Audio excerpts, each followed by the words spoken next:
Hello, everyone. Thank you so much for choosing to join me today on the Black Friday 24th episode today. Very excited to share with you guys news from around the nation and the world.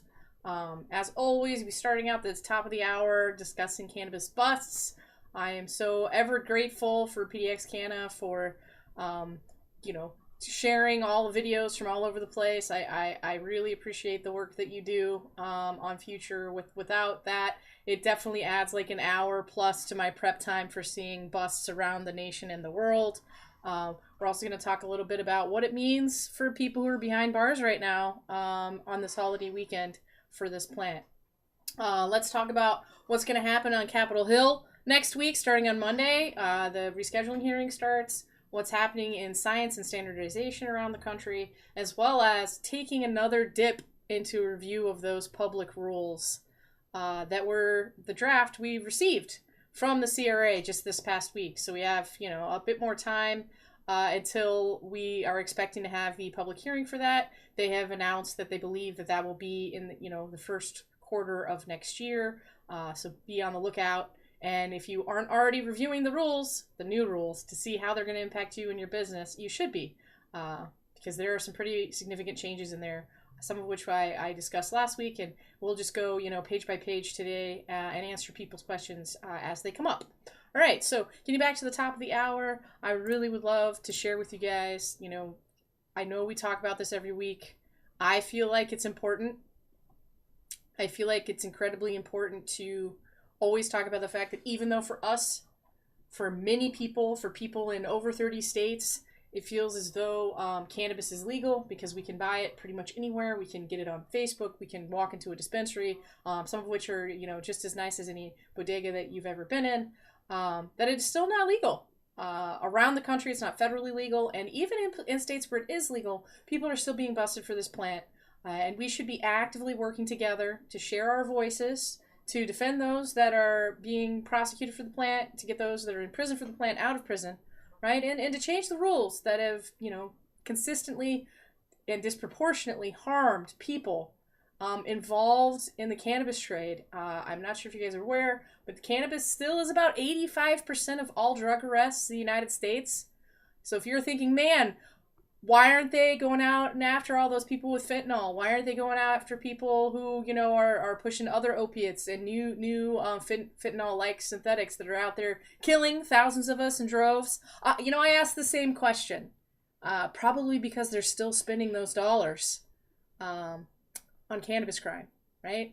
It is a big difference now. Went from, almost 1 million arrests every year down to, less than 250,000 arrests, but it's still 250,000 arrests. Every arrest is thousands upon thousands of dollars of police work, thousands upon thousands of dollars of judiciary work. Most of those arrests end up in jail, right? We know that, annually it's over $50,000 to house an inmate, even if they are just awaiting trial, right? So it's a huge cost to our society and a huge cost in our communities, huge cost to the families of those that are impacted by this. Again, for a substance that most of us think of as legal, that we can get just about anywhere, at least in almost 40 states. It's 40 states now, right?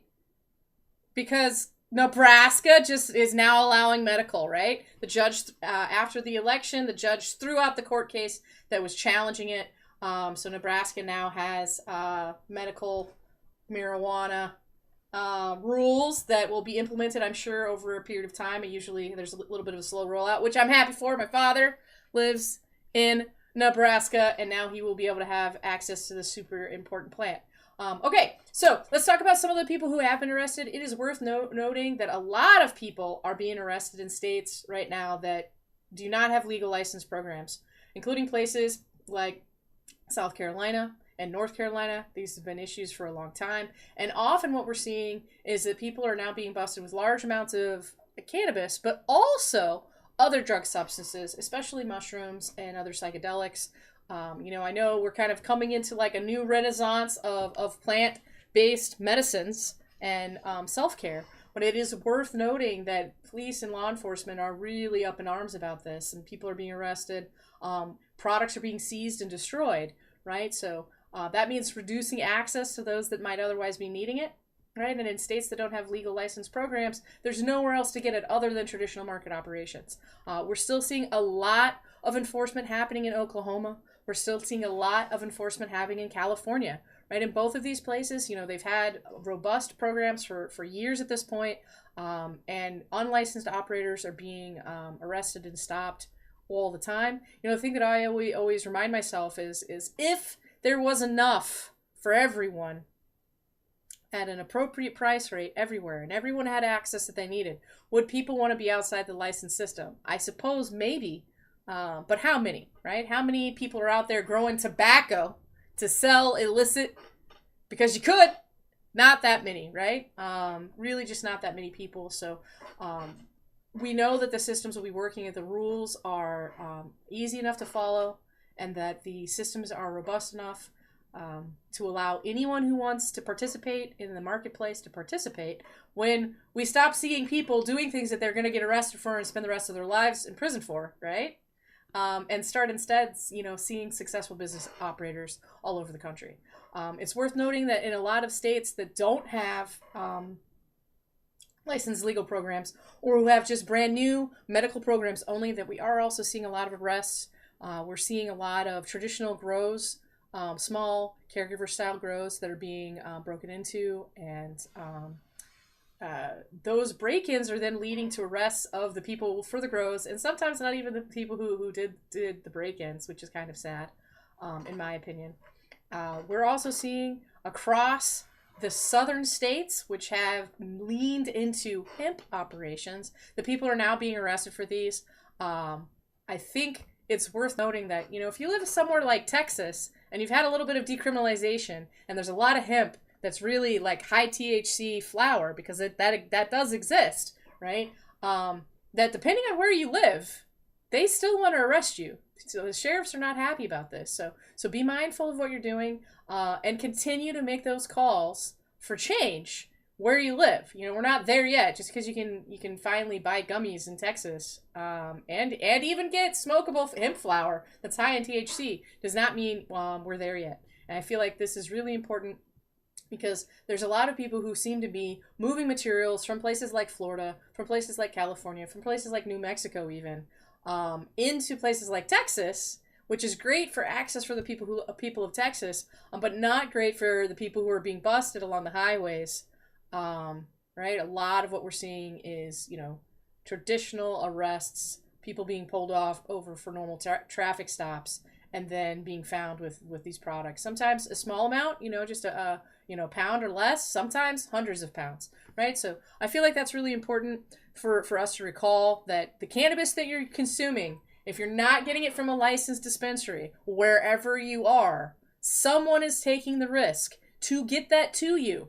And that risk could include losing their family, losing their freedom, losing their job, losing their homes, right? So consider that when you're doing it, and make sure that you're giving gratitude, especially on this day after Thanksgiving, for those people who are willing to take that risk to get these substances to you. Because across the country, many places are decriminalizing possession, but they are not decriminalizing cultivation. They're not or transportation or distribution. That's important. I think that we should all be considering that. We should also be considering that there's a lot of other items that have been happening, where people are trying to export material out of the United States into the European Union, where cannabis is worth quite a bit more than it is here in the U.S. Guys, this is a big deal. There was recently a court case that said, hey, police officers can't just come and take all your stuff when you're on planes. But that is the police officers, okay? Customs and Border Patrol, they can still take all your stuff, and they don't have to give it back, all right? So think about it. When you're getting on a plane, if you're going somewhere, if you're going out of country, now might not be the time. We've seen a resurgence of enforcement activities. Nobody's ever wanting to encourage people to do activities that they're gonna go to prison for the rest of their lives for, right? And international drug trafficking is one of those things. Even if you feel like you're not actually trafficking, right? Maybe you're just taking it for personal use, so you're not gonna have any access over there. You can get access over there. They do have medical programs there. You don't need to bring it with you. Don't end up in a legal situation.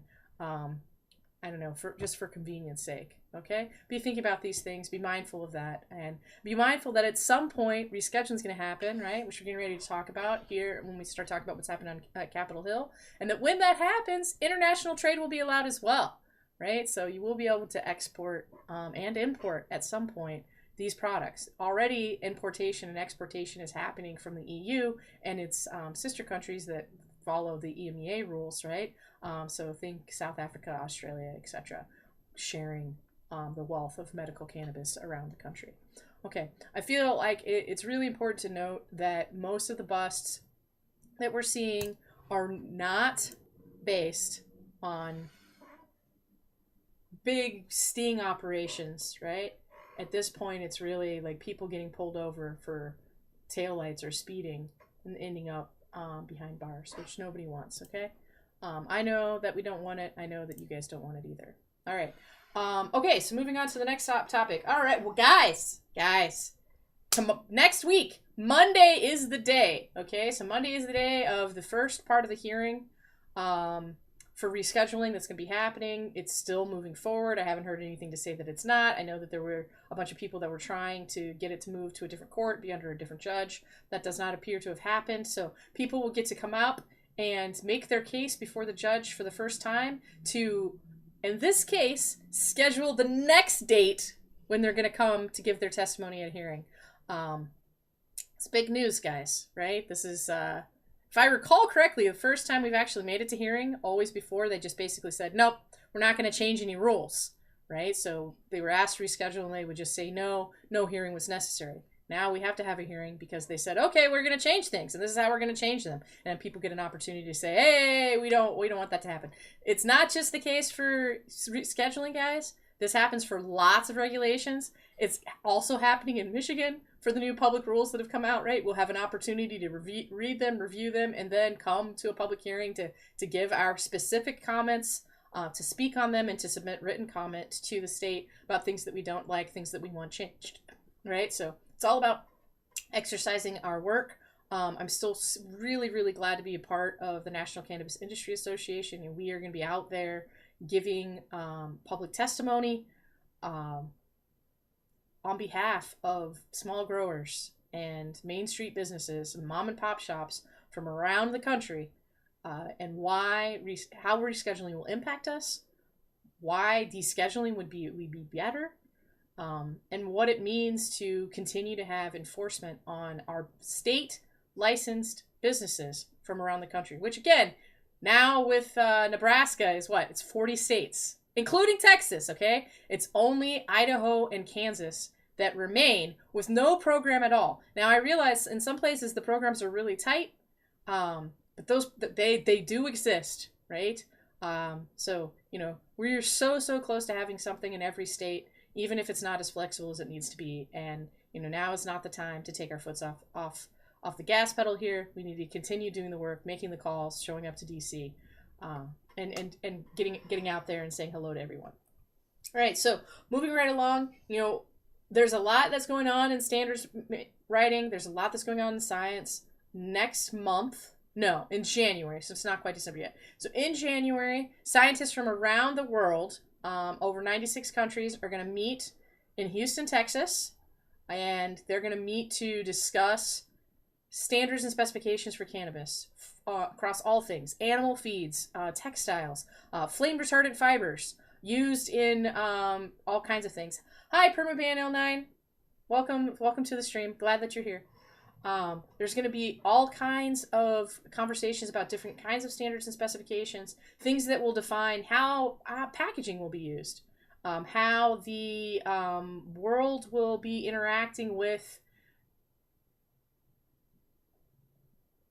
clinical testing, okay? The difference between medical cannabis and recreational cannabis, the difference between industrial chemicals that are derived from cannabis plants and fibers, hempcrete, all kinds of things are going to be discussed in Houston at ASTM International's D37 Committee Week. Hello, Shizo and Hawk.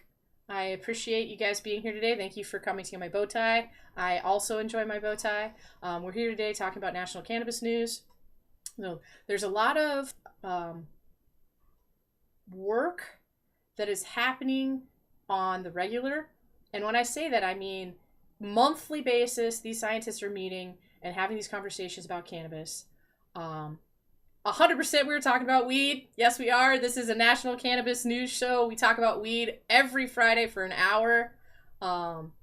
Yes, 100%. This is a 420 based stream. All right. So that work is really important. There's a lot of content that's about the different kinds of scientific standards. Okay, so not like regulations, but the difference between a crude oil and a non-crude oil, the difference between a bast and a herd, the different sizes of hemp fibers, the different kinds of dust, the different safety protocols. I'm leading an organization called the Occupational Health and Safety Task Force that has to do with the different kinds of harms that can happen to cannabis industry workers across the country. There is a lot of work that is specific to that. There's a lot of work that is about the quality standards. There's work specific to cultivation methods, lighting standards, the kinds of nutrients, nutrient monitoring, different kinds of sensors that are being used for that. All the way down across broadly across everything that you could possibly think of. Scientists are meeting in Texas, in Houston, in January to talk about this. It's important. If you are an interested scientist and you want to do that work, you should 100% be participating in this. If you're not, feel free to reach out. You know how you can reach me across different kinds of streams. If you reach out to me on LinkedIn, reach out to me on Instagram, wherever you would like to ask questions or get involved. I'm here to help facilitate that. I've been a member of the D37 now for several years, and I can get you looped into whatever kind of standard and specification you're interested in. And it is THC or HC. Actually, we are cannabinoid agnostic on the show. We don't care if they are synthetic or if they are natural. We don't care if it is the good herb or if it was extracted. We are not partial to distillate products or rosin products. All forms of cannabis and access to cannabis is discussed here on the show every week on Friday. And sadly, no, I do not know Snoop Dogg in real life, but I did get to shake his hand once because he came to a facility that I was working at where we were selling Snoop leaves when I was working in Colorado, which was definitely a highlight of my professional career, getting to meet him briefly in a very fangirl kind of way. All right, so now let's go ahead and start talking about what's happening here in the state of Michigan. I feel like this is important for anybody who's in Michigan and a licensed operator. If you have not taken the time to go out and read the draft rules, okay, you should be. And the fact that you haven't yet, you need to be doing this. You need to be doing it immediately. If you haven't decided to do this, really, I cannot stress enough why it is important that people in Michigan go out and make sure that they are reading these rules, evaluating how they're going to impact their business, preparing a public statement to either submit written and come in person to the public hearing, which will happen the first quarter of next year, because these are significant changes to the rules. Okay, this is not like a one-line change. It's almost a rewrite with huge expansion of regulations as well. Okay, all of that is important, and I am certain that if you are not looking and you're not advocating for yourself, then the regulators will change the ability for your business to be successful in the state of Michigan, and that is not okay. I have added a link in here that goes out to Laura where you can actually get access to the rules. For anybody who's interested, it is in the chat, and you guys can see that there. I'm going to go over different parts of the rules today, things that really bother me. Last Friday, we went over the section on definitions, and we made it through about page 10 before we had to end the stream. And I will accept questions about the these new rules from others, and I will work to get answers. I will evaluate changes. We will cover it next week if necessary. The broader work that I'm trying to do with this is just making sure that everybody knows that these new rules are out. We've waited over 18 months for them to come out, and they're here now. All right, so it is good. It's good for us to be looking at this. Again, some of the bigger things that I saw last time was complete change from allowing synthetic converted cannabinoids in the Michigan marketplace, right? Section 420.218A. It's a big deal there. If you haven't looked at that, you should be, especially if you are using converted leaders, if you are having them in your edibles, if you're not sure where your leaders come from, if you are using any product that has CBN in it, if you were purchasing CBN from a hemp operator to put it in your product to make your edible in the state of Michigan, you will no longer be allowed to do so under the new rules without a change to the rule. Okay? So I know there's a lot of people like, oh, we just don't want, all these synthetics out here. I think that they forget that there are a lot of synthetics out there that people are using all the time and they never complain. There is no caveat that is listed for non-intoxicating cannabinoids. It includes all except for those that are naturally decarboxylated with heat or light. That's all of them, guys. So pay attention. That would include your THCVs, your HHCs, your HHPs, your THCOs, right? All of your Delta 8s. It would include your CBNs. It would include your converted Delta 9s.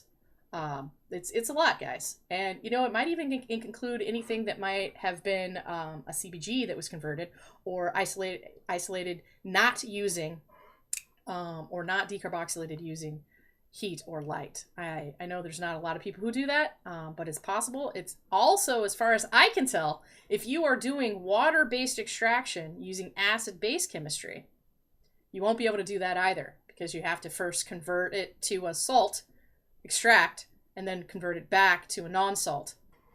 I know it sounds crazy, but that is what it says today. Talk about shutting down innovation in the state of Michigan. I don't think that was their intention, but it's certainly how it's written today. And so we need to tell them. We need to remind them that this is what's happened here. Okay, so moving right along, right? All of section 420.4, the pre-qualification requirements, have been rescinded, and new ones now exist. Okay? Which is quite direct in its changes. Now reducing the requirement from 10% to 2.5%. To say that you need to be a supplemental applicant. Really a lot of changes here across the board. Also, way more detailed on the kinds of legal information that you have to provide.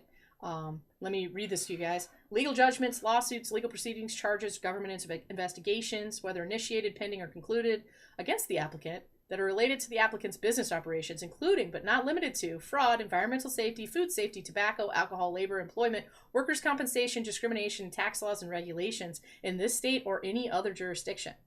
Right? Before, it was a criminal background check. Now it's a lot more.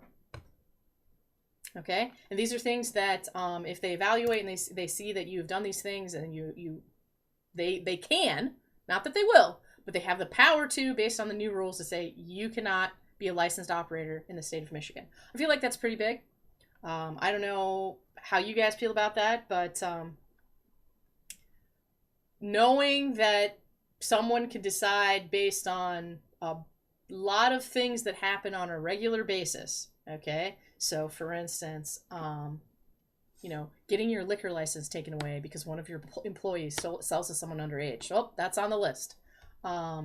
Having a workers' compensation suit where you have to pay out to an employee because an employee was harmed when they worked with you, right? These are all things that are now on the list that were not explicitly on the list previously, but are explicitly on the list now.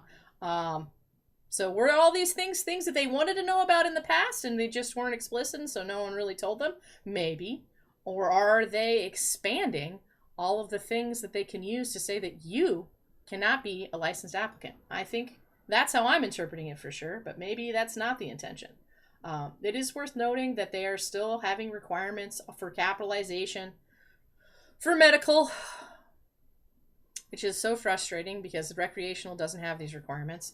But medical has to have bonds, show capitalization across the board, in not small quantities. You got to just have $300,000 just laying around somewhere and show that you do, which, hey, starting a cannabis company is expensive, such is life. The broader things that I have seen, besides this, is that, when looking at it right now, in the past, you're able to, submit documents perhaps from a financial advisor. Now they're only accepting documents from CPAs, which I guess is okay. Just go get a CPA, right? Why not? Section 420.5, also completely rewritten. The entire thing's gone. It's been lined out, line by line, the whole thing, and completely new has been submitted. Right, guys? This is the section on how the application process works. They just decided they just completely rewrite that entire section of the code. Seems a little crazy to me. Why not modify a little bit here, a little bit there, especially for those of us that work in the industry and are used to the license process, but I guess they needed to make it more specific. I think that the broader list here is now they're saying that in addition to all the things that you always had to do in the past and everything that was part of pre-qualification, right? Now you will also provide any other information, records, documents, disclosures, attestations, interviews, reports, statements, memoranda, or data as requested by the agency.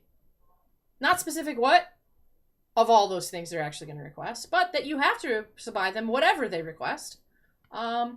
That is in the rule. If you want to be able to apply, you have to submit to whatever requests they ask of you. Before, there was a pretty short list of here's the documents that need to be submitted. Now, whatever they ask you for, you have to do. Before, there wasn't a specific statement on how they handle deficiencies. And I feel like there is a new section here that reduces transparency, which matters for journalists like myself, okay? None of the stuff that you submit on your application shall be disclosed except as allowed or required by law. This is really limiting those freedom of information requests that I know a lot of us are interested in for things like, hey, how come does one company own 271 licenses, which is like 15% of all the licenses in the state, when we're supposed to, have caps on that kind of thing, right? Just, those kinds of things. They're all of section 420.6 completely struck, rewritten. Again, I'm not entirely sure why they decided to just delete everything and add something new instead of modifying what was there so we could kind of see what was staying the same and what was going away. But that's how they chose to do it. So this section also down, right? We're 10 pages in, and 5 of those 10 pages are just deleting the existing rules so that the other 5 pages can be added as completely new rules instead of modifications to existing rules. There's quite a bit of specificity that's been added for how attestations are done and how interacting with municipalities occurs. I haven't gotten too deep into it, but it's there for sure. It is worth noting that the bigger things that I was always interested in had to do with how much money they were going to charge people for fees. That section, okay, has been struck. Now there is no mention of what the fees are going to be in the document. Right? What's going on here? Okay. All right. So, they're still going to require those business location plans, which I thought was really interesting because in the definition section, they got rid of the definition of what a marijuana business location plan is. But such is life, right? In this case, they've actually gone through the process of changing. They didn't delete the whole thing. They just changed a few sections, and they've added some new sections. There is a new section of something that I helped with, right? Because I was the first designated consumption facility that was licensed in the state of Michigan that allowed smoking with appropriate ventilation indoors. And now they have defined what that will be like based on how we work together to say, hey, this is what is reasonable to be able to do. I think that's great. So that's wonderful. All right, so we've gone through, 15 pages. Oh, look here. Now they have created a new section of just license fees. So they took it out of the section that it used to be in, and now it has its own section. So they're still there. And sadly, the fees have not gone down. I was hoping that maybe they would have heard people say that the fees are insanely expensive and unnecessary and would have reduced them. But no, everyone is still paying a lot to do this work. Way more than you probably expect. So, all right. Now is the time of the stream where people can ask about anything. This is the Ask Me Anything segment of the stream. So if you have a question and you're here, feel free to ask. And otherwise, guys, please have a good holiday weekend, and I will see you next Friday. All right, looking around, I'm not seeing anybody, and so I'm gonna go ahead and say, have a good one, and we'll see you next week.